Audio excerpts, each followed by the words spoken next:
और आइज वाला कार्यक्रम कर मजा लेते रहो। चलो लगा थी आवाज खूबसूरत और बेहतरीन से आवाजों की मलिका श्रीमती सुहाना देवी जी के तो कर पसंद वाला गीत कर साहब।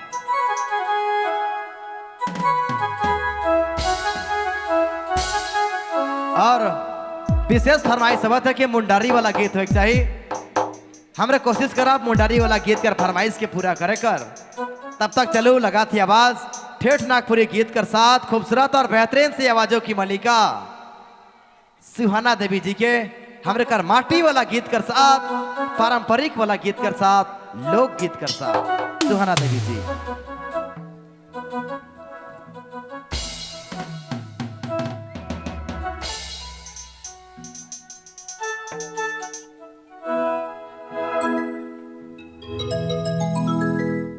हेलो हेलो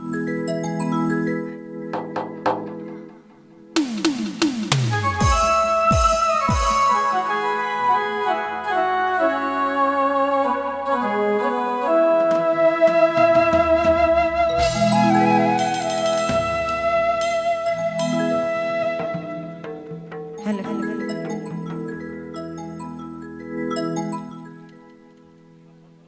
कहा कि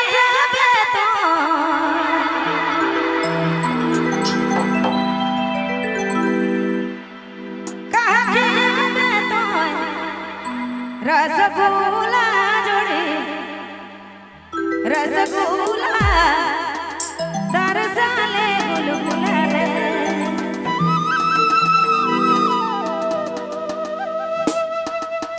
देख ले